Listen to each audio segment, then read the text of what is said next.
Hey, yo, what's going on, freaks and peeps? Welcome to Axis of Combat, episode 48. We're here breaking down UFC Vegas 89. I'm one of your co-hosts, Ray Boogie, Rayo from the AO, and my brother. Hugo the boss, Hugo got next. You already know. And before we get into any of that business, you already know the deal. Like, comment, subscribe, follow Facebook, Twitter, Instagram, and TikTok. Everybody enjoying these visuals right now, don't forget to like, comment, subscribe, hit the notification bell to stay up to date. And for all of our audio listeners, Spotify, Apple, Google Podcast, you already know. And before we jump into this UFC Apex 89 card, we're going to recap some of our bets from last weekend. I broke even. My brother had a little bit of a losing night. It happens. It is what it is. It was a little bit of a dangerous card to get onto, so we try to find some spots. I feel like I might have overbetted a little bit on this, but, you know, it is what it is. You know, it happens to the best of us. I broke even. From my losses, let's start with my long shots. Philo sub round 2. Philo sub round 3. Ramirez TKO round 1. Ramirez TKO round 2. Merz shot sub round 3. Tuivasa knockout round 2. I had a parlay on Osborne Philo under 2.5 and Njeku St. Preux under 1.5. Moises Ramirez under 2.5 and Bulgarian money line, and then Holobaugh money line, Philo money line. And then last but not least, Tuivasa's knockout. You know, kind of tanked me a little bit. I feel like I shouldn't have touched the main event. When you have a fight with that many variables, you know, you probably should stay away from it. But we took a shot. Regardless, I finished about even, a little up. Nothing too crazy. About half a unit? Yeah, about close to half a unit up. My winners that got me there were Philo inside the distance, Chandler's money line, Philo sub round 1, and Merz shot sub round 2, which are 2 long shots. Those got me out of the dirt. How about you, brother? Well, as you previously mentioned, you know, your boy didn't have the greatest night. You know, I felt like my picks was on point. I felt like the fights was all right. But I just, you know, made some wrong bets. You know, at the end of the day, I got them wrong. Long shots I got here. I got Filio sub round 2 and 3. Should have bet round 1 like you did. Took a shot on the Holobaugh sub. Close fight. No cigar on that sub. I took a 1/10 of a unit on that Kianzat sub. Chason did what Chason did the first fight. And I took a long shot on the Tuivasa KO round 2. Obviously, didn't make it a round 2. I had 4 parlays here, and, you know, I hit a leg on pretty much each one of them except for one. That's so annoying. It's annoying, yeah. Same thing here.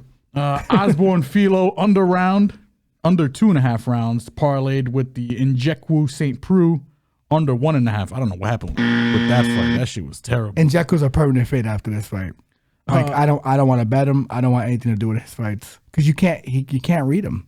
You can't read. He should have knocked this dude out. I mean, listen, St. Preux kind of turned back the clock, and, you know, there's little words and whispers in the streets, you know. Gus to win. There's no USADA. Chicken dance. That's all I'm going to say. Gus to win, chicken dance. You just got to touch him once, bro. Let's see. My other parlay, Moises and Ramirez under 2.5 rounds. Hit that, but didn't hit that Bulgarian money line. That Bulgarian fight was very good. I personally scored it for Bulgarian, but, you know, I ain't mad. Listen, I think probably C-Rod was the right side at the end of the day. Parlay with Holobaugh money line and the Philo money line. Back with Holobaugh, close fight, just didn't land my way. And then my long shot parlay was Barberena money line with the Kianzat money line. Totally clapped up and slapped up there. My only straight that I got wrong was the Tuivasa KO. Should have stood away from that main event. And let's see. I had a push that probably would have put me even, but that battle fight just did not happen. Angelusa, eye poke, a little controversy at the end. So it was a push. Get the fuck out. Yeah, that was a little triggering. I'm not gonna lie to you. Only 2 bets I hit. Fialo, inside the distance. Hit that in the first round. And the Chandler money line. A little sweaty, but, you know, my girl got it done. And once again, by the way, we're back on this thing with these cards, these fight night cards, where we're destroying the pay-per-view cards this year. The main fight cards. I tell you, I think less bets is going to be the solution to this, ladies and gentlemen. because it's some of these spots, they just have too many variables. They just do. I mean, I broke even. I was a little up, but like even me, I'm not happy with that. Like, there's a night that easily could have finished 3 units up for me. Just with the picks I felt very confident in. But let's do better this week. And my brother agrees, I'm sure. So we'll turn it around as we have done in the past. We are not on a code streak. We're on a code streak with fucking with fight nights. Apex cards, yeah. With Apex cards, the terrible cards. The fight, like I said, I think less bets is going to be the solution on this. That's the way to mitigate this because... Yeah, we'll see. Yeah, you got problems, brother. You got problems. Sometimes you just got to go in. Yeah. But anyway, kick it off. Let me know what we got for this UFC Apex 89 card. First fight on the prelims. Way to kick it off with some big, meaty men bumping meat. Why you gotta get weird, bro? Low-level heavyweights, and I love it. We got Mohammed Usman, the motor, a.k.a. not Kumaro Usman, going one-on-one with Mick Parkin. Usman, 10-2, repping Nigeria, hailing from Texas, 34 years old. Mick Parkin, 8-0, perfect. Fighting out of England, hailing from England, 28 years old. This wasn't Mohammed Usman's original opponent. His original opponent was supposed to be Chris Barnett. Parkin stepping in here last minute.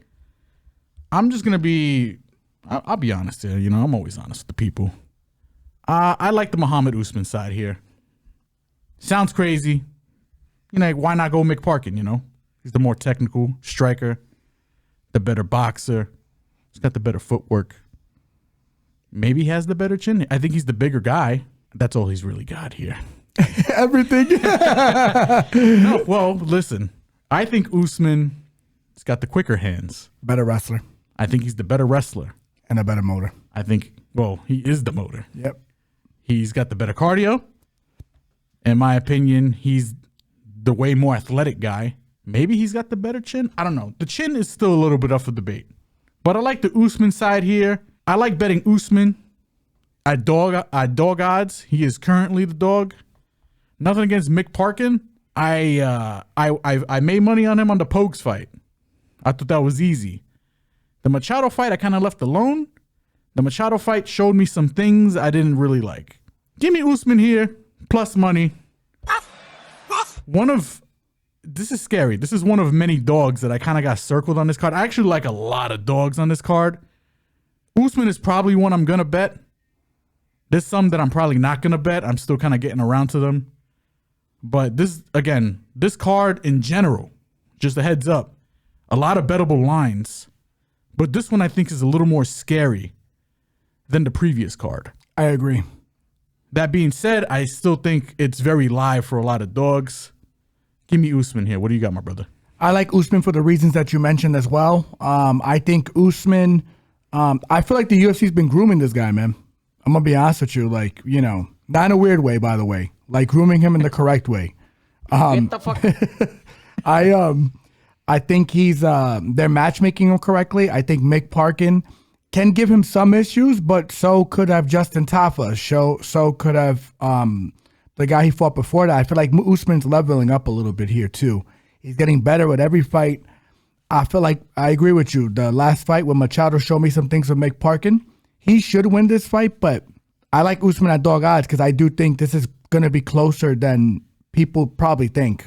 Especially than this line dictates. I think it should be a pick'em, to be frank with you. Especially since Usman has the wrestling edge, and I think he can dictate where this fight goes. I like the overs in this fight too, if I'm being honest. I don't know if anyone's going to get finished in this fight because Mick is undefeated, has a decent chin, and Usman knows how to stay out of trouble, to be frank. So, plus he doesn't really threaten with ground and pound crazy like that. He kind of just hugs. I just think, and personally, I think Usman is just going to push the pace. And correct. If Parkin can't fight his kind of fight, you kind of want to box the wrestler and wrestler boxer. Yeah, it's not wrestler. It's box the brawler. And correct. Brawl the boxer. Okay. Yes. Sir. Yep. So yeah, I agree with you there. Usman has a dog shot here. Next fight on the prelims at flyweight, we have two people who are debuting. We got Igor Severino. I mean, you might see him as Da Silva. He's another one of these Brazilian guys who got 17 last names. They're probably going to list him as De Silva. Currently here on Tapology, he's listed as Severino. Going one-on-one with Mascote. I'm not sure what that means, but another Brazilian, André Lima. Severino, 8-0, perfect. Fighting out of Brazil, hailing from Brazil, 20 years old. Fighting one-on-one with André Lima, who is 7-0, perfect. Also fighting out of Brazil, hailing from Brazil, 25 years old. I think this fight is going to be a good fight. Two prospects. I think this fight is going to be primarily a stand-up fight. Lima is going to be the more technical guy. Yes. He's the kickboxer. He's got an extensive boxing background. World champion. On his Contender Series fight, he was composed. He looked for his shots. Throws a lot of leg kicks. I think he's he's slightly better defensively. Igor walks forward, pressure, judo box guy. So we don't know what kind of water he's drinking, but he's gonna bring the pace. A little more porous on the defensive side. This is another dog that I kind of like because I think this fight should literally be a pick'em. I agree. I think this fight should be a pick'em. I'm liking the Igor side just a bit, only because Igor I think has more of the grappling upside. He does. On top of the fact that I think power for power, I think they're matched. But again, this is another one of those fights where if you can pressure the guy who's trying to keep it technical and make it a dog fight, I kind of give me the dog making it a dog fight at the end of the day. I might stay away from it. I considered maybe just taking a step back on this fight in particular because again, two guys are debuting. You don't know what they're going to look like, making both their UFC debuts. One might have the jitters. One might pull a stunt. We don't know. But it's just something I'm thinking about at the moment. Again, I'm dog hunting out here. Your boy's trying to get back. Trying to dig myself out of this hole I got here. Like a dog. Like a dog. What did you got for me, my brother? I agree with you. I feel like Igor is more high volume too. The volume edge is on the Igor side, so he's gonna win minutes. Grappling side's on his side. André, I like his style too. I hate this fight because I feel like these are two prospects that probably shouldn't be fighting each other right now. Yeah, it's unfortunate. It's a great stylistic matchup, but you could have saved it maybe 2 or 3 fights in, and it's going to deliver. This fight, you're right with the UFC jitters. I might stay away from it because it's two debuting fighters. But if you're asking me, I think this fight should be a little more closely lined. That's why I got to go with you on the dog shot here for Igor. I think plus Lima, 150 is a little disrespectful. Yeah, I do think Lima is like the rifle favorite because he's the cleaner. He's got more of the background. Correct. But Igor hasn't fought anybody with a losing record. Correct. I thought that was a cool stat to hear. Like, he ain't come up easy. No. So, I think it's a very close fight. I do agree with you. Yes. Next fight. At women's bantamweight, we have a returning monster, Montserrat Rendon, going one-on-one with a debuting Darya. Please excuse me. I think I'm going to get this last name wrong, but I do not know. Zheleznyakova? Good. That's pretty good. That's close. Maybe. Yeah. I'm going to call it Darya. Yeah, that's it. I'm just throwing that out there. Rendon, the monster, 6-0. Perfect. Fighting out of Mexico, hailing from Mexico, 35 years old. Going on one-on-one with Darya. I ain't saying that last name again. 8-1. Fighting out of Russia, hailing from Russia, 28 years old. This is a very, very, very, very, very, very low-level women's fight, in my opinion. Rendon already made her UFC debut against Tamaris Vidal. La Tractora herself was able to pull out a split decision win. I think probably rightfully so. Rendon, what I like about her is that she's a big woman that knows how to use her size. She'll cage push you. She wants to get the fight to the ground. She wants to beat you up. She's a what was the stat that they brought up? She's like a 12-time jiu-jitsu world champion. Mexican jiu-jitsu champion. Yep. She's got credentials. What I don't like about her, she's 35 years old. and this is her second fight in the UFC. I think she might be turning 36 this year. I think she already turned 35. I apologize. She debuted at 34. Another thing I don't like about Rendon, man, she swings like she is underwater. Like she's stuck in mud. I mean, my God, the slowest of motion. Take this video, play it at half speed, still not as fast as the way she delivers a punch. I'm sorry. She got some pop when she connects. I'll give her that. But man, I apologize to CJ Vergara. He does not have the slowest striking in the UFC. Rendon does. Darya. What I do like about her is that she'll push the pace. She throws in volume. She's walking forward. When she gets inside, she won't stop.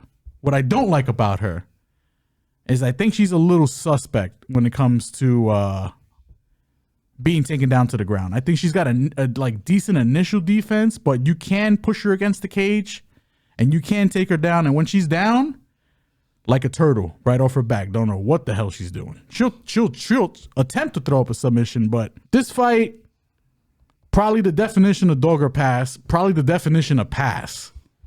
But you know me, dog hunting.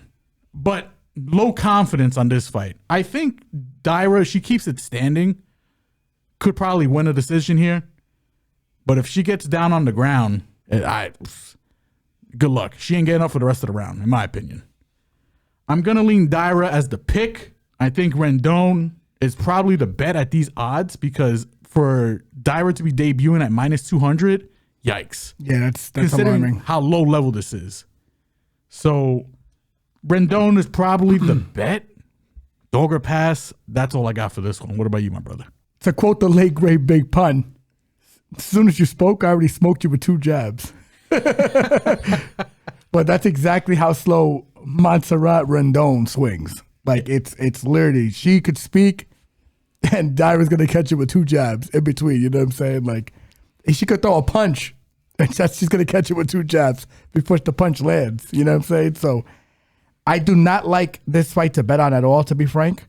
Watch me find a way to bet on this because I might have some degenerate problems this weekend because there's not a lot to bet on besides like basketball and stuff like that. But what I will say is I think Darya should not be a minus 200. She is shit off her back. Rendon does have a tendency to get this to the floor. She is older, but she is a big girl too. She is physical. I think at this line, you have to play plus 180. I really do. I if you're going to play it in any way, shape, or form. But Darya has no ground game. It's non-existent. And she's going against a girl that has capabilities on the floor. She has technical application that she uses on the floor. She did it in her last couple of fights, you know. So I don't like this fight to bet on. But if you are gonna bet it, it's got to be Rendon at this line. I kind of like the overs in this fight. What do you feel about that? I don't know because this girl's so bad on the floor, she might get stopped. You're not wrong. You know, like it's horrid. How it's crazy. I can't believe someone that's this bad on the floor is a minus 200. Matter of fact, it is I'm dog gonna or play pass. that shit. Nah, Yeah, like I mean, I don't know. That's the thing, right? It's like as soon as you spoke, I already smoked you with 2 jabs. That's the only reason I'm not like I'm not smashing this because her hand speed is awful. This could be more of a pass than a dog. But yeah, if you're gonna play, I would play probably the dog. Yeah, the only good thing with Darya, she has pretty powerful hands. Like if she hits you, she cracks. So, Yes. But the thing is, Rendon is I'm gonna take that Mexican spirit that she has and say she can survive that. I agree. And get her to the floor. I really believe that. I don't know why it's lying like this. I'm kind of waiting for it to go up because I feel like it's cool right now to bet Darya. I think her wrestling's a little shit, but I think the way she gets it to the ground is literally the cage push, like she did against Tamira. Correct. And then drags her And down. drags her down. Yeah, and Darya's just shit. She's shit on the floor, man. I'm sorry. Like I don't respect this girl's grappling. Her striking's decent. She has pop and that's it. But minus 200 on the debut. This might be a spot. I'm saying I don't want to bet it. I don't want to bet it because I feel like there's other spots you can bet on this card, but I feel like this is glaring. It's glaring. I think Darya decision. If you really don't like Montserrat, also I thought when I first seen this, I thought this was Montserrat Ruiz. Yeah, the small one. I probably would have slammed that low key, but Yeah. this one gives me a little more pause.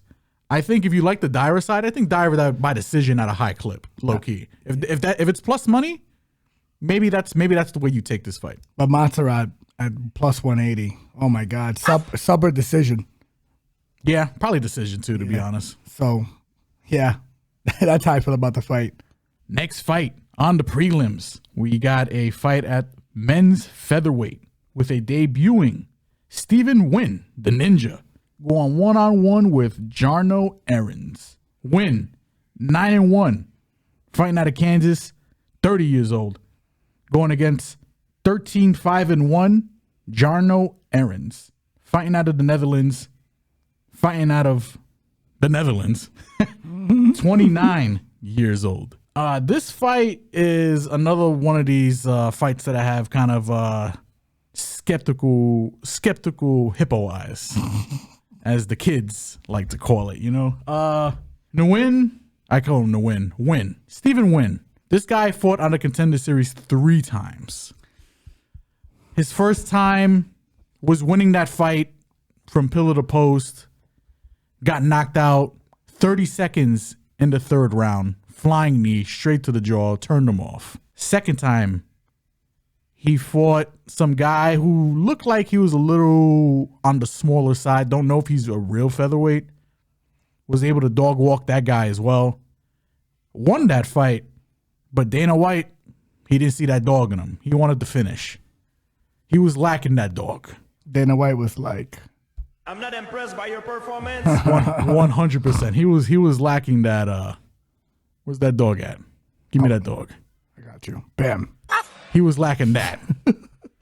So Stephen Nguyen sits out for about 2 years, or about a year and change, until he gets called up for the 3rd time, and where he's filling in last minute and fights the cousin of Bryce Mitchell, AJ Cunningham, where he was able to not only get his 2nd round finish, technically knocked him out at the end of the 1st round, but, you know, he got saved by the bell, makes it, and gets his 3rd round TKO, referee stoppage.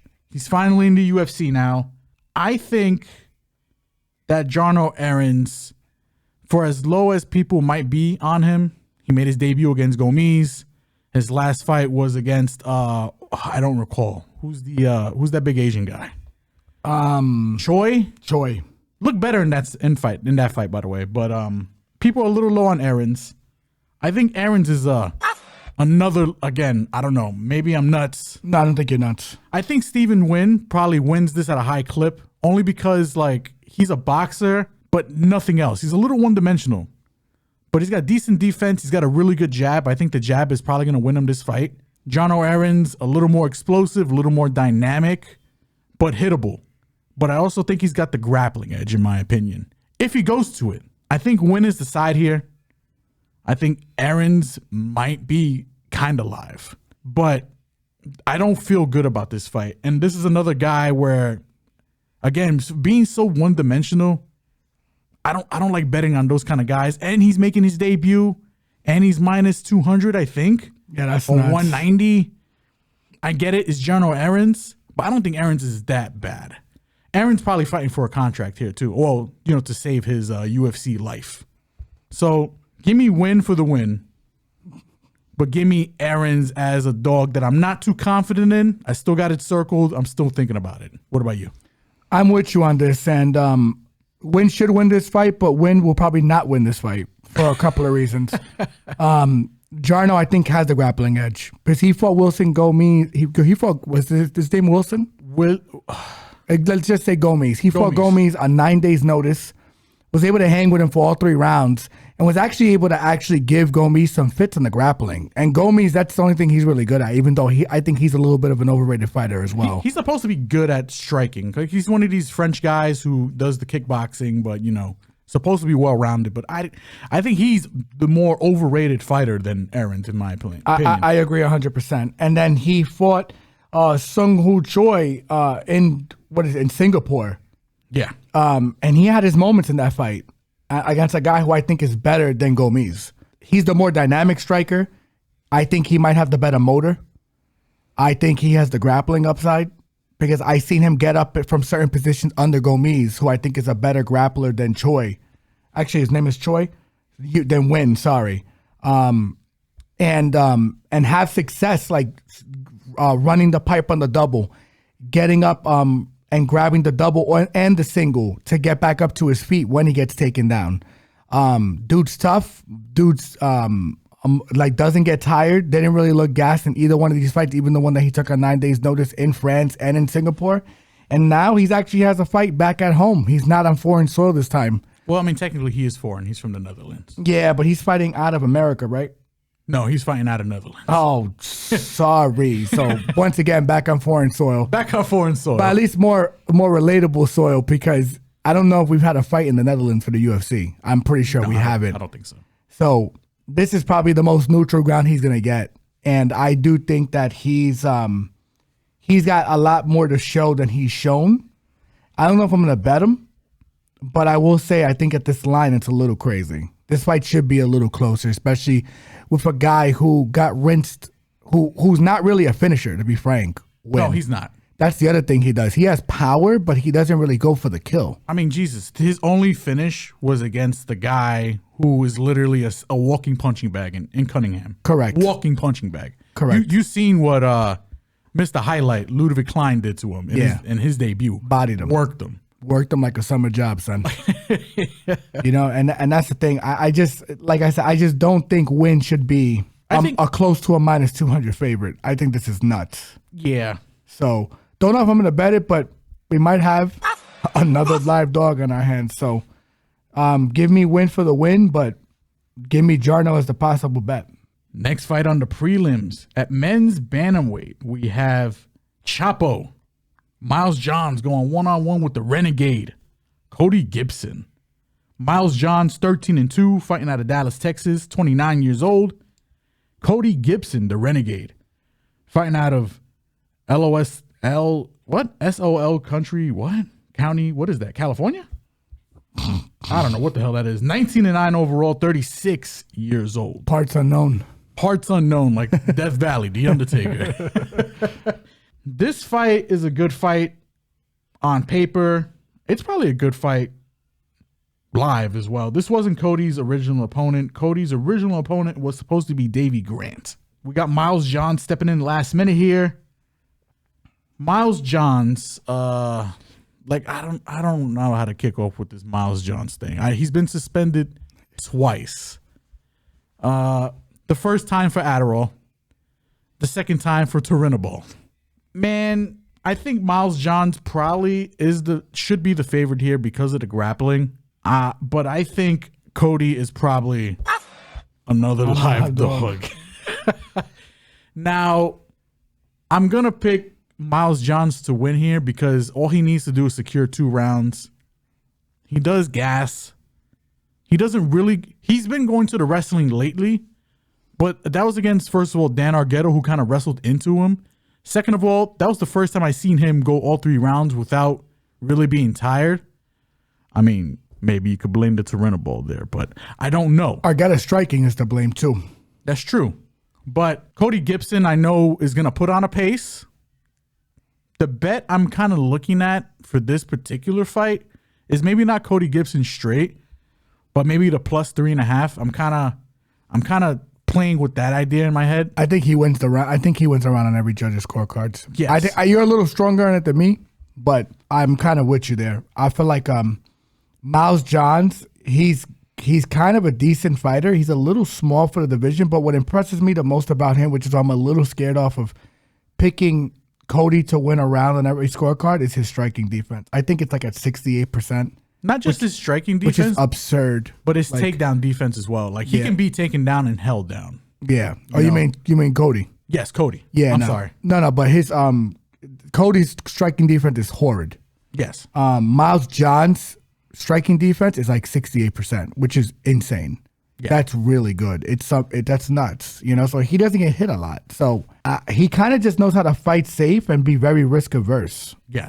Cody will throw himself into the fire. Cody will definitely win the volume edge in this fight.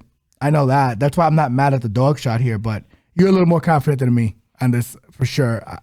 A little higher on the dog shot, but I still think Miles probably wins this at a decent clip, especially if he wrestles. And it's exactly, and I agree because it's a situation where we've seen Cody get wrestled by smaller people, like Ray Borg.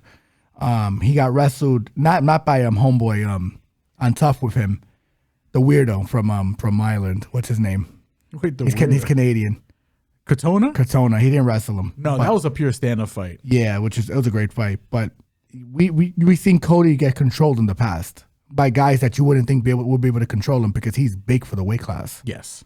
So, but I think Miles Johns presents some issues for him. The line's not terrible at minus 155. It's not the worst. It's not the worst, but I do think there's a chance Cody can pull this out of his ass and win this fight just on volume. So, give me Miles Johns as the lean as well, but we'll see how we bet it. Next fight on the prelims at featherweight, we have Ricardo Ramos. I'm trying to look at how to pronounce his nickname here. Gadagachina? I'm not saying that again. Ricardo Ramos going one-on-one with a very easy nickname, Juicy J, Julian Erosa. Ramos, 16-5, fighting out of Brazil, hailing from Brazil, 28 years old. Juicy J, 28-11, fighting out of Yakima, Washington, 34 years old. This is another fight where I feel like Ramos should win. He's younger. He's probably going to have the faster hands. He hits hard. Julian Erosa's chin has not been reliable as of late.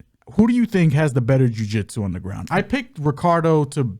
The problem is like, maybe I got a little bias here. I picked Ricardo to beat fucking... Jourdain. Ended up getting choked out by Jourdain, so that was a little bit like, okay. I think Julian's the better on the floor, if you're asking me. And I think Julian is a dog, right? Yes. I think I'm gonna lean Julian here for the win, only because I trust his process more. His chin is scary, but I think if he gets out of the first round, I think Erosa could probably take over the fight with just a better game plan and a more I just rely on his IQ a little more. Ramos, he's very good and he's very gifted, but he kind of has like these mental lapses, like the Jourdain fight, where he kind of just left his neck out there, just begging Jourdain to please take me. Yeah. Please take it and take my soul and choke me out. I want to go to sleep. I am very tired. I think Ramos should win, but I want to trust Erosa here at dog odds, and that's probably the only way you want to play Erosa anyway. Hopefully he doesn't get chinned, and I want to play him at dog odds. I just trust his process better. So give me Erosa for the upset. What about you? I'm with you on this. Dan, we're agreeing on a lot. Some with a little more confidence than others, but 100%. Yeah. I'm more confident on this with you than the last fight. And the reason being is because I think Ricardo Ramos is one of the worst IQ fighters in the UFC. Damn, the worst, huh? He's up there. He's up there with the Dante Mazes of the world. He's up. I'm gonna shit. No, dude. I mean, look how he fights. He gets hit every fight. This guy's a fucking walking punching bag. You know, he has good spinning shit. Like he's good at spinning back elbows and timing that. But he's very dynamic when it comes to the striking. I give him that. I think he's creative when it comes to that. Absolutely. But he just you know, you want to take him. If anyone wants to bet him at, what's his odds right now? It's not something you want to bet. That's what I fucking know. Yeah, well, because he's the favorite. Yeah, so. minus 184. Fuck no. Nah. Fuck no. Give me Juicy J at dog money. And how Juicy J doesn't come out to any Juicy J songs befuddles me. You know what I'm saying? You say no to Ratchet. Juicy J can't. Hey. You know what I'm saying? I would be wilding with that shit. Yeah. Codeine cups. Riley, come on, bro. You gotta get together, Juicy J. But I listen. I've seen this guy Julian from Tough. Mm-hmm. He's evolved so much as a fighter. I think he's tough. I think he's going to fight for your money. Ricardo makes low IQ decisions, and when he gets hurt, man, he's looking for the fucking door at times. You know, so you're not wrong. I like Julian here, man. I do. I'm not a fan of Ricardo. I think Ricardo Had a lot of hype, a lot of steam at one point, and it is risky. He can get chinned. Erosa has been getting chinned. His last 2 fights were KO. Knockouts. Yeah. So I get, but the thing is, if you notice too, and here's the point you brought up. Actually, I agree with it. Julian's only lost to big guys in the weight class. Yeah, he struggles with bigger guys that are his size. Pause. Yeah, he's kind of a bully, which I'm okay with in this fight because he is going to be bigger than Ricardo. Yes. But like Padilla, who's the other guy he fought? Choi, big guys. Caceres. Big guys in the division. Guys that are lanky and are close to the same height as him. Yeah. Ricardo does not have those dimensions. So no, he's definitely smaller. I am worried about the speed as well. But yes. I mean, again, as long as Erosa survives that first round, I mean, listen, we're gambling here, folks. So yeah, this might be a big stay away. That's well, like it's very possible. I do like violence in this fight, though. This fight, I don't think this fight's gonna go to decision. Under 2.5. Under 2.5. So we'll definitely let you know how to play it. But I like Julian here as a dog shot, and I like him as a possible play. Next fight on the prelims, and as currently constituted, ladies and gentlemen, this is the prelim main event. I mean, last week, I know our fights were out of order, but I think the UFC was just making last-minute adjustments to the fight order. They had no idea what the hell they were doing. This might get changed up a little bit too, but as currently constituted, the prelim main event, we got Trey Ogden, the Samurai Ghost, going one-on-one with Kurt Holobaugh, no nickname, just a badass human being. Yes. Ogden, 16-6, fighting out of Kansas City. Actually, no, Overland Park, Kansas. 34 years old. Going one-on-one with Kurt Holobaugh, fighting out of Franklinton, Louisiana. 37 years old. I think I said 20-7 overall, right? Well, yes, you did. Yep. 20-7 overall. Again. Yep. This fight is actually a decent fight. I kind of... You know where I'm at with this shit. Yep. I like the Kurt Holobaugh side. I should probably be a little more confident in this one. I like, no disrespect to Trey Ogden. I think he's decent. I know he runs a gym. I know high IQ fighter. He's very high IQ. I think he's been kind of skirting a bit with some of his most recent wins because he's been fighting some of these younger guys who, with a good game plan, he can go in there and freeze them up a bit. And, take advantage, implement his game plan. I think he's a good grappler. He's a good submission artist. A little bit overrated in the hands. I think Holobaugh here, veteran, has only lost to really good fighters. Worked his way back, won the Ultimate Fighter, beat Austin Herbert. I think Kurt Holobaugh is the better striker. I think Kurt Holobaugh is not going to... He might lose the first round because, again, trying to figure out Trey Ogden. I'll give him credit. Again, he's a good master. He's a good planner in terms of strategy. But Holobaugh's not going to respect this man. He's not going to freeze up. He's going to adjust, in my opinion. I think he's the better striker. I think this fight probably comes down to who can establish the jab. Trey Ogden was able to do that against Mota.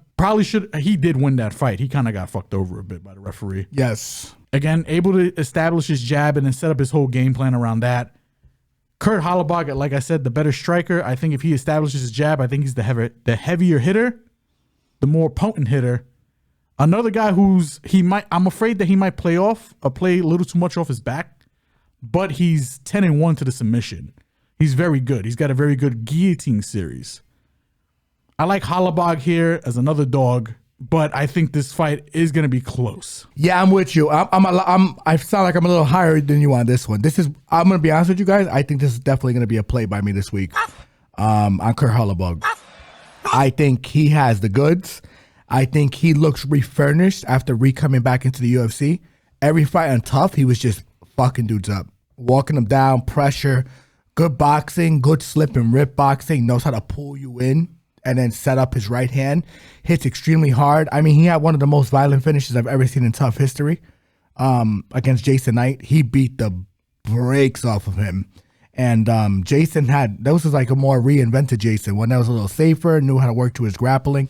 Kurt wasn't having any of that shit. And he did the same thing to Austin Herbert, who I think is better than Trey Ogden, to be frank with you.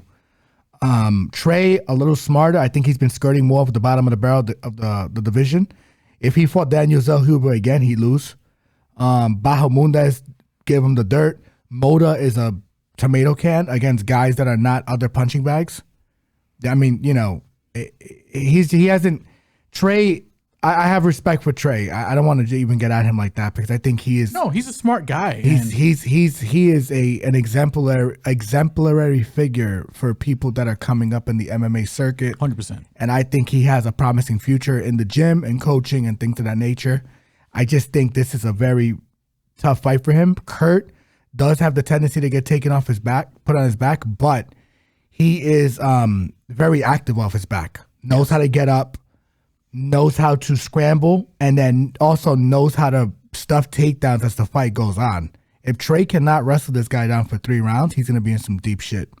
Yeah. And the finishing upside is on Holobaugh's side. I think at plus money, this is a playable side here. Give me Kurt. I don't know if he's going to finish him, but Kurt at plus money at the money line, there's value there. So give me Kurt as a dog. To kick off the main card, we got a debuting Luis Corazon de Leon Pajuelo going one-on-one with El Valiente Fernando Padilla. Pajuelo, 8-1, fighting out of Peru, hailing from Peru, 29 years old. Padilla, 15-5, fighting out of Chihuahua, Mexico, hailing from Mexico, 27 years old. Now, they're going to be like, hey, they're probably going to pick the dog again. These guys have been slamming the shit at this button all podcast. Well, guess what? Here's the twist. No, we're not. No, we not. I like Padilla here in this spot. I like him a lot. Now, you say, why? ¿Por qué? ¿Por qué? Why not go with Corazon de Leon in his debut? First of all, he's making his debut. Let's pump the brakes here a bit. Second of all, to pump him up a bit, I like his forward pressure. He's going to be nonstop pressure, probably nonstop volume. Tough guy. I think this kind of just fit. I think this is just a better fight for Padilla overall. I know people were kind of like a little down on him because he lost to Kyle Nelson. I think Kyle Nelson, he's just awkward, man. Awkward guy, another smart, high IQ fighter, another veteran who kind of forced the fight to be slowed down because he does that. He'll slow down the fight, and he kind of forced the guy who likes to counterpunch to kind of punch. Kyle Nelson's going to Kyle Nelson you, man. Yeah. That's the truth. And he was able to just take him to a low volume decision. That's not Padilla's kind of fight. Padilla, not the greatest defense. You can hit him straight up the middle. But he rolls with punches really good. He's a good counter striker. He's big for the division. And I think Pajuelo is going to give Padilla the fight that he wants. Maybe there's violence in this fight. Maybe this fight doesn't go if you want to play it the safe way. But I'm going to roll Padilla here. I think he's the better counter striker. He's the guy with the more UFC experience. He's bigger. He's lengthier. And Pajuelo, not really impressed with the stuff that I kind of seen. Flat-footed, kind of walks forward, doesn't really, like he doesn't hit extremely hard either. Like he can get you out of there with a couple of shots, but he has to land clean on you. And Padilla is good at counterpunching. Like he just knows how to manage distance better, and he's just a harder guy. He's gonna be one of the hardest guys to hit because of his length and size. Now you could probably take down Padilla, and Pajuelo can go to the wrestling if he wanted to, and he probably does. But Padilla's actually got more sub finishes than he has knockouts. Correct. I think he's very underrated, especially with it because he's so lanky on the ground. Yep. I don't have a problem with him on the ground. No. If anything, if he's on the ground and Padilla's in his guard, I probably feel a little more confident because I know Padilla is going to be able to do some things. Correct. So maybe he might not be the minute winner, but I think he will be 100% be the moment winner. Give me Padilla as the favorite, and I'm surprised it's not higher. Maybe, again, I think this is overvaluing the Kyle Nelson loss. Yeah, which is... the Kyle Nelson win. He lost to Kyle Nelson. I don't know. Correct. No, you got it. You got it. English is hard, man. I'm with you. I'm with you for all the reasons you mentioned, and I won't even elaborate any further. I like Padilla here. I don't usually lay minus 165, but I feel like I'm probably going to lay for this fight. This this bet will be made sooner than later. I think the highest I'd go on him is probably 175. Yes. Probably. Probably. Anything higher than that, then it's probably just dog or Then pass. play props. Or props. Yeah, Yes. like by decision or ITD. But I think he's playable right now, and I'm going to play him. So this is one of the spots I do like on this card. So Padilla. Next fight on the main card, men's featherweight, Billy Quarantillo, going one-on-one with the re-debuting, re-emerging, rehired Yusuf, the Moroccan Devil, Zalal. Billy Q, 18-5, fighting out of Tampa, Florida, 35 years old. Yusuf Zalal, fighting out of Morocco, actually hailing from Morocco, fighting out of Denver, Colorado, 27 years old, 13-5-1 overall. I don't think Zalal probably should have been cut, if I'm being completely honest. I know he was a bit on the skid, but I mean, Look where he lost to. he lost to Killers. some decent people. He lost to Topuria in Topuria's debut. He turned Topuria into a grappler in that fight. He took some of Topuria's best shots. I think that's Topuria's probably only decision win in the UFC. He also fought Damon Blackshear to a draw. Which is impressive. And Blackshear, as you know, and if you guys been listening, very high, and we're Blackshear fans. I think he's very underrated. Zalal's a tough guy. He's been put in some crazy submissions. You can't get the guy out. He's got cardio. I think his power might be a little overrated. Yes. He's got finishes outside the UFC. He doesn't have any finishes in the UFC. I'm on the Billy Q side here. I think Billy Q is currently a favorite, right? Minus 166. Not a bad number. I think I'm surprised the line isn't higher, but I think because he's coming off such a devastating knockout. From Barbosa. That knee? Was it a Nasty. knee? Nasty. Ooh. Nasty shit. Like, and none of his Billy Q don't really go down. Yeah. I just don't like I'm with you on the line as well too, and to jump in. Yeah. The knee was bad. I also think the line is like this because Billy absorbs so much fucking damage, man. It's scary to bet a guy like that. It is. I would, if he was a dog, oh man, I'm slamming him here. But I think just at favorite money, this is a scary fight in my opinion to bet on. It is because, again, he's like Erosa, where you want to bet him at plus money. Correct. At minus money, you have to kind of tread lightly here. I get it. Yeah. But Billy Q via decision, I'm curious as to that. He's going to have the grappling edge here, but I don't think he's going to sub Zalal. Billy Q is also not the most prolific puncher. He's a volume puncher. Volume like a motherfucker. He's gonna have I think he's gonna have the wrestling edge. He's also gonna have the cardio edge. But Zalal is just a tough guy to get out of there, man. Yeah. Like against high level guys. He was in there with Sean Woodson, who's a good boxer, took him down as well too. Like I said, there's a lot of reasons why I like the overs in this fight. Oh, 100%. If you want to bet this safely, overs, fight goes the distance, even though those lines are probably juiced. So maybe if you could find a parlay piece, I think that's a very good parlay piece, the overs. Minus 260 on the over 2.5. I Yes. think that, but I think it's gonna hit. Is there a chance Zalal wins? I mean, Yeah, that's why I don't even want to pick a side here, because if he can stay on the outside and pick him apart and mitigate Billy Q's wrestling, it's gonna be a long fucking night for Billy. it could be. I mean, he's got very active lateral movement. Correct. You know, it's part of his survival. Correct. He's very good. He's good. I know that people will say he's boring. I think he's like any high level fighter knows how to use their feet and knows how to use it laterally and knows how to be in and out and not be where you want them, where your opponent wants you to be. Yes. And he's very good at doing that. Even on the floor, he's the same way. He's underrated because I feel like he's a step ahead of where his opponents want him to be to set up submissions. And ground and pound. Doesn't take a lot of damage on the floor either. No. So I like Zalal here, man. I mean, I like Billy Q here, but I like the over as the bet. I agree. As a parlay piece. That's how I would play this. I agree with all of that. I think Billy Q is the side because I just think he's probably just Pressure a and better volume. over MMA fighter. Yeah. But Pressure and volume, too. Like, he's going to throw more. So I'm with you. Billy Q. Over is the other bet for sure on the parlay. next fight at bantamweight. This is the people's main event. Another. Where's this fight position on the card? Is 1, 2, 3. Not the feature fight. It's the fight before the It's feature the fight. fourth fight. It's funny because last card we had the people's main event, and that was Bulgarian versus oh my god, I'm blanking on his name, C-Rod. Yeah.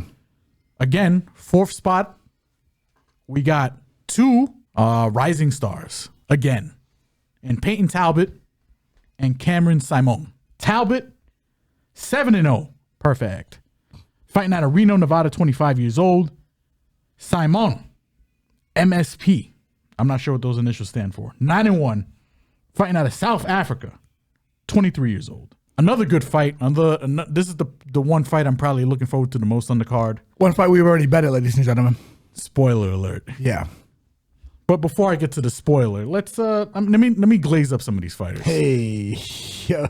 I think Simon is a very good kickboxer. He is the protege of another South African, current champion, Dricus du Plessis, or as Stylebender will call him, Dickless the Pussy.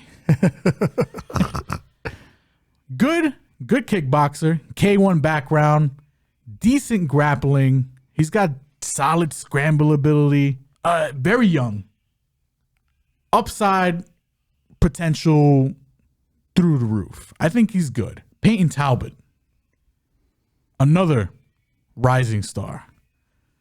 I think he's fought the better competition overall. Which is crazy. I think he is going to be the harder striker. It's harder. Yes, I couldn't phrase that correctly. Again, English is hard. I think he hits harder. He's super big for this division. I like his forward pressure. His takedown defense might be a little questionable, but especially in the first round. He doesn't settle. He'll get back up.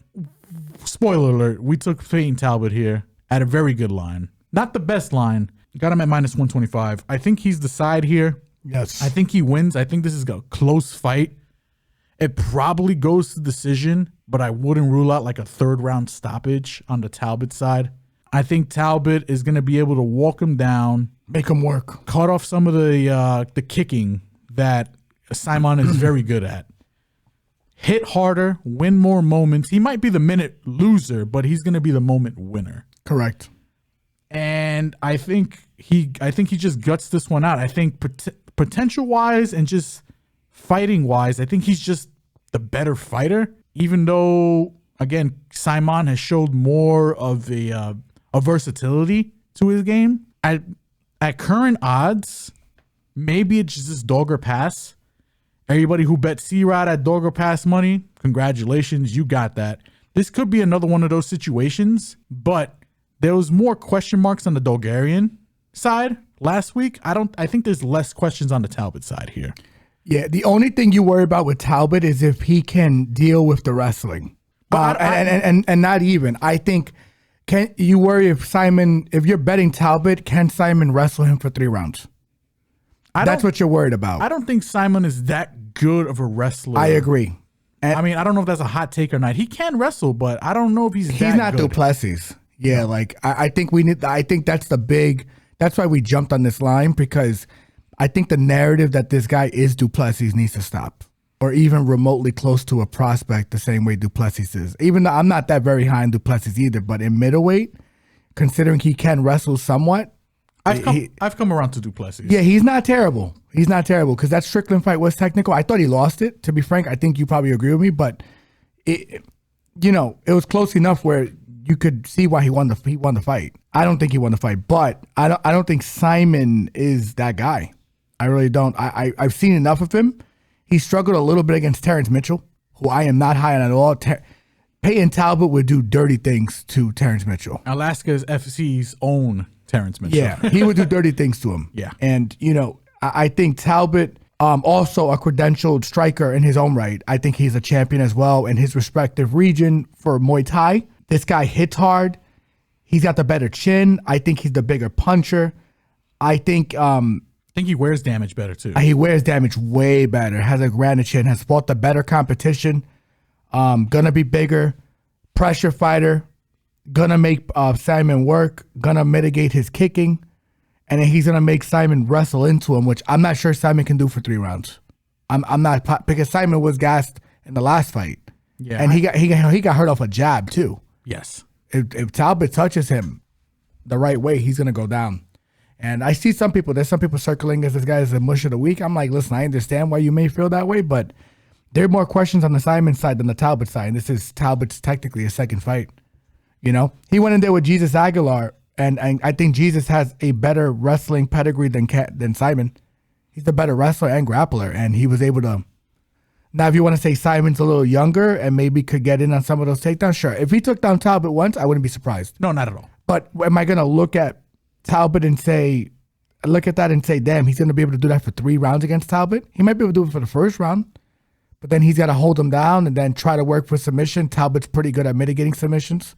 I love Talbot here, man. I love Talbot. There's just a lot of there's a lot of questions on the Simon side, especially after his last loss to C-Rod.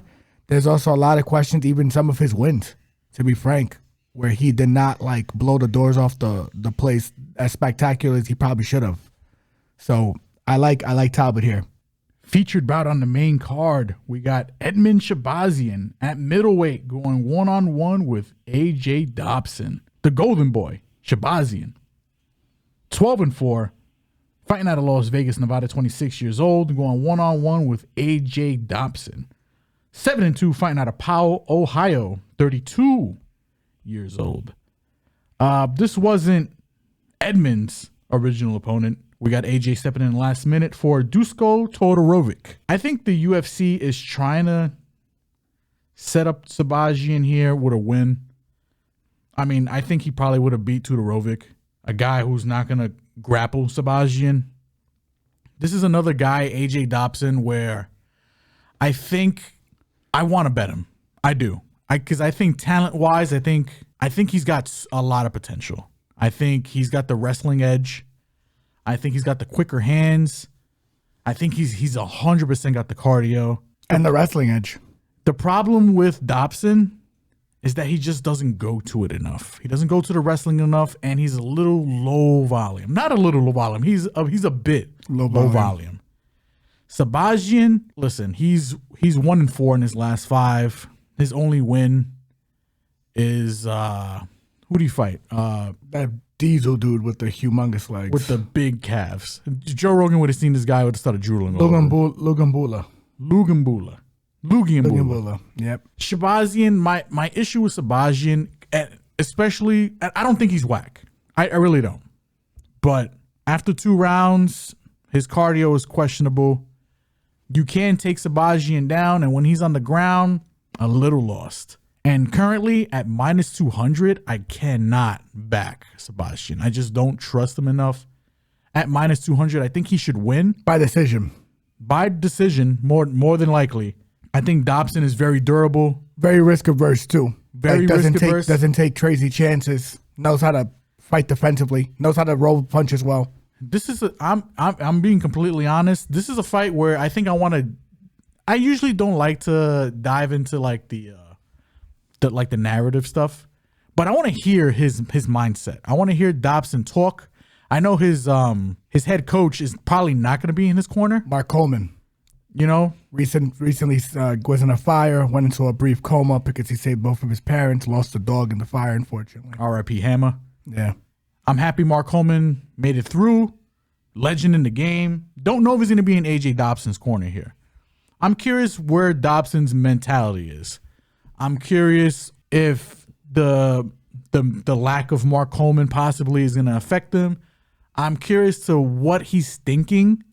If he's mentioned anything about, yeah, I'm probably going to press the wrestling here, I think that's probably going to be more than enough to push me to bet Dobson. I just -200, I just don't like Shabazian. I really don't. I think he's the kind of guy you want to bet at plus money, not at minus money. And yeah, that's how you play Shabazian is by decision, because I don't think he's getting Dobson out of there. No. But this match is kind of tailor-made for Shabazian to win.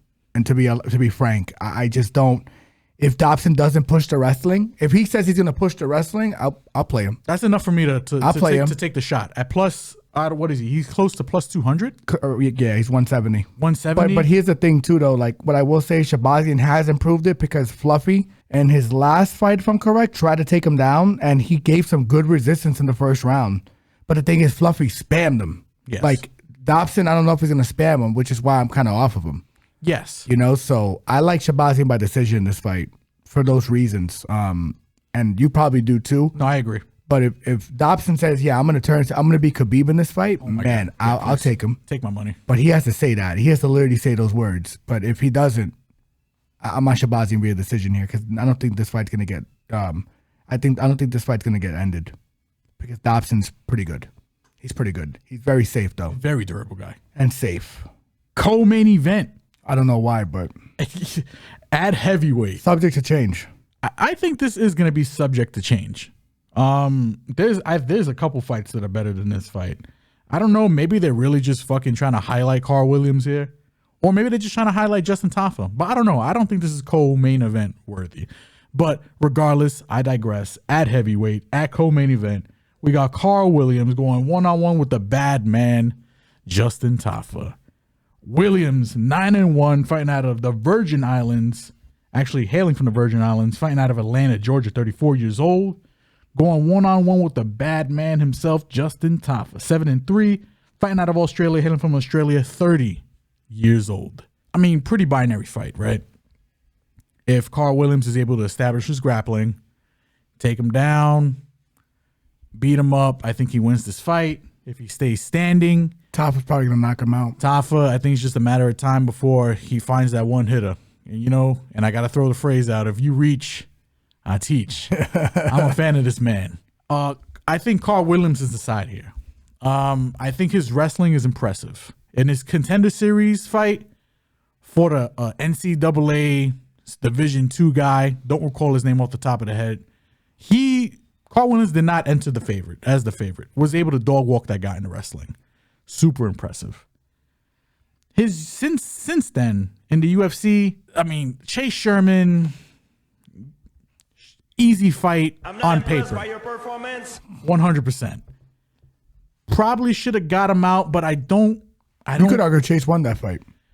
I think Which is nuts. Carl Williams is going to struggle against somebody who's going to kick his legs and stuff his takedowns. Tafa, don't know if he's going to be able to stuff the takedowns. I know he's got 100% takedown defense. The problem with Tafa is that nobody of any kind of wrestling acumen has attempted To wrestle him. to really wrestle him.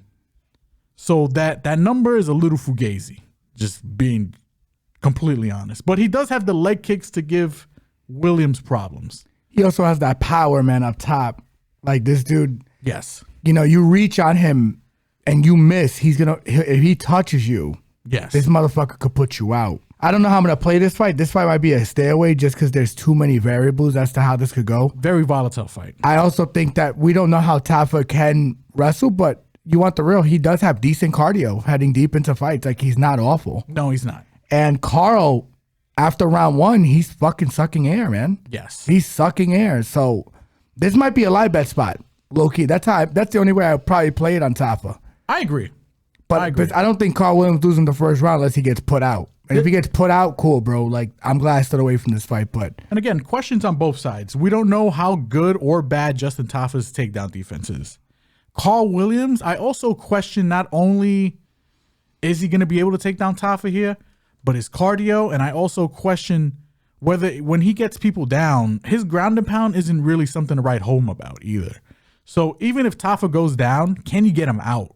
That's a big question, because if he can't get him out, he might win the round. He might even 10-8 Tafa. But if he can't get Tafa out, Tafa is probably going to be the fresher fighter. I think you're 100% right. This might be live bet. This might be live bet central here. I mean, again, big sloppy heavyweights. You don't want to put too much stock into either or. But Carl Williams has got the better resume. Tafa doesn't have the better resume. Carl Williams has the grappling edge. Tafa's got the power edge. I think it's pretty binary here. I'm going to lean Carl Williams because I got to lean grapplers in heavyweight. I think Carl Williams, if he tries to stand up with him, I know he's got a decent jab, but just don't play around with Tafa like that, I think. This is not the guy you want to test your striking against, in my opinion. Again, you reach, I teach. agreed. Carl's the side. Live bet is probably the best way to play this. Agreed. Main event, women's flyweight. We have two strawweights here. Amanda Ribas going one-on-one with Thug Rose Namajunas.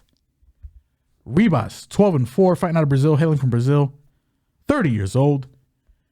Rose Namajunas, 11-6, fighting out of Colorado, 31 years old.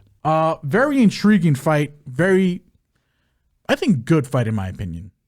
Rose, this is going to be her second fight in the flyweight division. She's moving up. She wants to try some new things. Ribas, not her first fight at flyweight, but her first 5-round fight, her first main event. Excited for her. I like Ribas as a personality. I think I even like her as a fighter. I think she's a very well-rounded fighter. I want to lean. I think not that I want to lean. I'm rooting for Ribas here. I think Rose is probably going to win this fight. Yeah. And it comes down to a couple of things. I think Rose, if she's probably the more, she's the cleaner striker. I think she establishes this jab. Ribas is very hittable.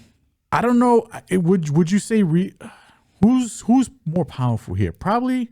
I think Ribas hits harder. I think Rose is more precise. I think Rose also maybe it was just that last fight, but I noticed when she moved up, she kind of lost a little bit of the speed advantage, in my opinion. Yeah. I also a big part of this, and not to sorry to jump in, but no, jump in, brother. And I was just looking at her IG while you were speaking, just to get on this. Is she training under Trevor Whitman for this camp? I don't think she is. I think she's under Greg Nelson, and you know, which is fine. She's under Pat Barry, bro. Yeah, which means she's under Pat Barry, and that's why we had our line at -180 the other day.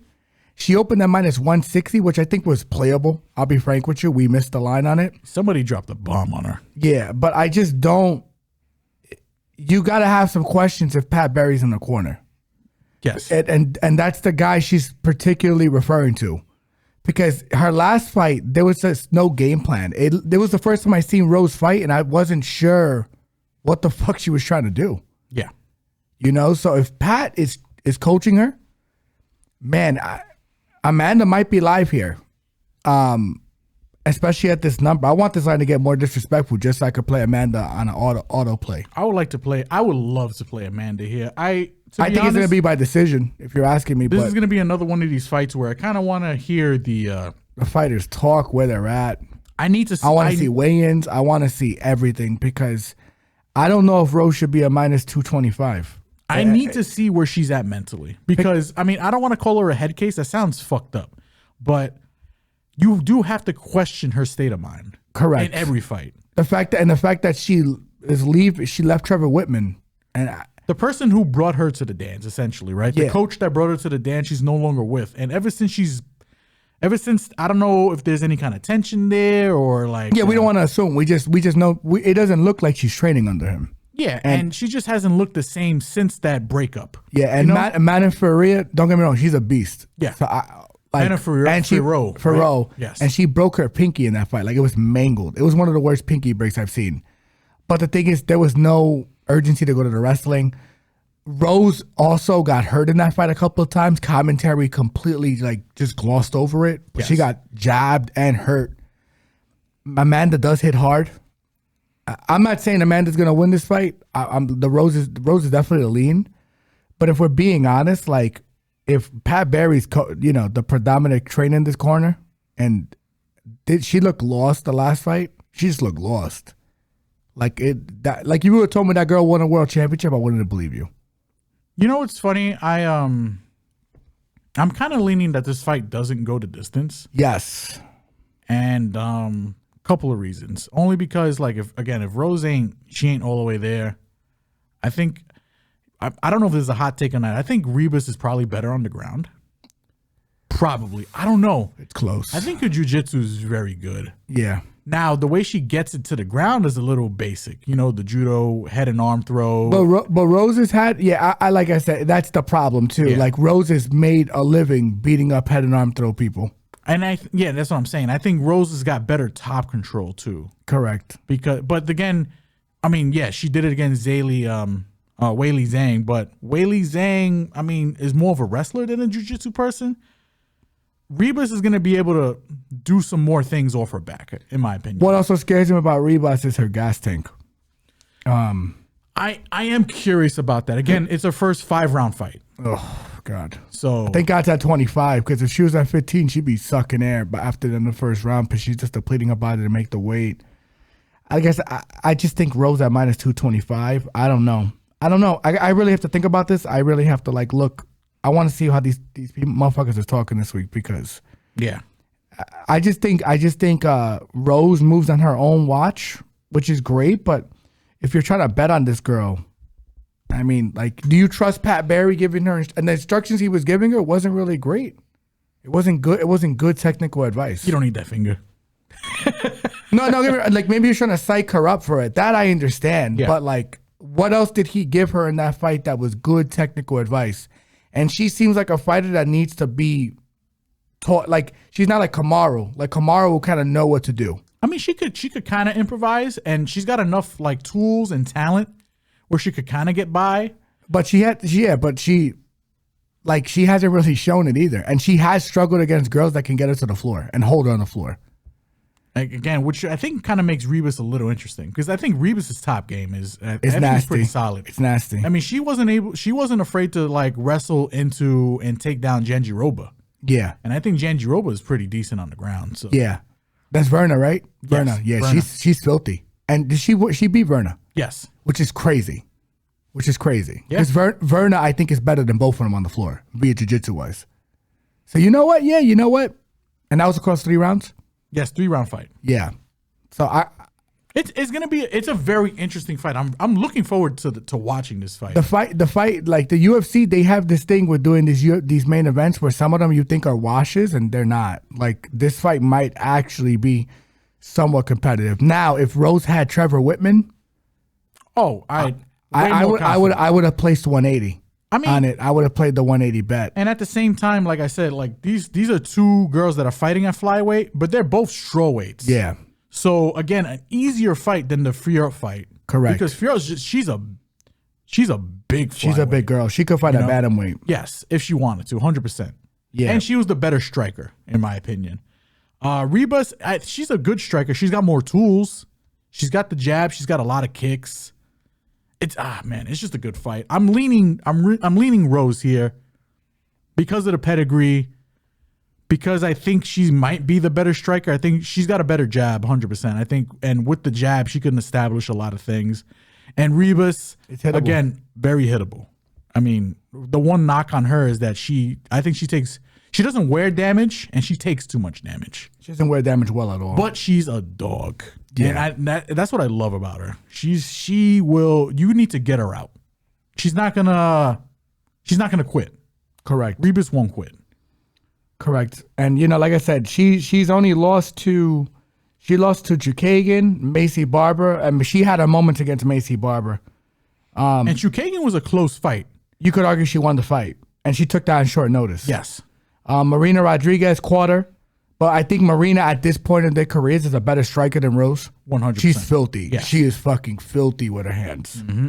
And Pauliana caught her earlier in her career, but Paulie's a vicious puncher. Yes. Underrated power. Not a good striker, but anybody can clap anybody in MMA. Correct. So. She's a big puncher, big kicker. So, like I said, the only one that's really done it to her is Marina. And if you want the real, even the Macy Barber fight, I kind of write off because that one just turned into a dog fight. Correct. And Macy's more physical. Macy's she's just a dog. Macy's also bigger. Yes. Macy's bigger, and she's more physical than Amanda. Yes. I don't know if Rose is not going to be more physical than Amanda in this fight. No. It's just, she's got the savvy, though. Rose, in my opinion, she's not going to want to jump into the fire with Ribas. And to be frank, we think talked about this as well, Rose should probably move down to 115 again. I agree. I think that's she's not a girl that should be two division champion, because she's not beating Valentina. I don't think she beats Grasso. She would need to catch Grasso. Yeah. But I think Grasso's just been so overlooked for so long in terms of her boxing application and her durability, and as well as her wrestling defense has gotten tremendously better. But she's not beating Manon for real. That's not happening. No. Manon's gonna beat the fuck out of her every time, in my opinion. Manon is a potential champion. Yeah, Amanda has a better chance against all those girls. Yes. Because she has the physicality and the punching power to get to make them think twice. Would I pick her against them? No. And I also think Ribas probably shouldn't be up there either, but Ribas has shown that she could, Correct. She struggles to make 15. Yeah. She should probably be at 15, but she struggles to make 15. Rose does not struggle to make 15. So I'm with you. Rose via decision. Not Rose via decision. Rose is the side. Don't know how I'm going to bet this fight. And that pretty much wraps it up. Top to bottom, UFC Vegas 89 in the Apex. Again, trickier card. I think I like way too many dogs in this fight. I mean, on this card in general. I'm probably going to sit down, probably reevaluate some of my picks. But overall, I mean, maybe it feels trappy because it feels more bettable than the last card. But I don't know. I think we got some sleepers on this card. And I'm looking forward. I'm looking forward to Saturday, to be honest. Yeah, I agree. And by the way, before we wrap up this podcast too, we also have some Bellator for this weekend. We are definitely going to probably be releasing some picks for that if we can find a sports book to bet on it, because typically we have some issues not only viewing this which is a very annoying, yeah, but also like placing bets because there's no sports books that offer it. Yeah, but we tend to use the legal sports books because we're good law-abiding citizens and who pay our taxes. We pay our taxes, and But we'll find out some spots for you on there too, because there are some interesting fights. But outside of that, ladies and gentlemen, we hope you guys enjoyed the podcast. This is episode 48, right? 48. Oh man, I almost at the big 5-0. Almost. But you guys already know the deal. Like, comment, subscribe, Facebook, Twitter, Instagram, and TikTok. Everybody enjoying the visuals right now. Don't forget to like, comment, subscribe, and hit the notification bell to stay up to date. And for all of our audio listeners, Spotify, Apple, Google Podcast, you already know. Hey, yo. Love you guys. Holla at you. Episode 48 in the books. Take it easy. See you guys for 49. Let's get this money this weekend, ladies and gentlemen. Holla at you. Later.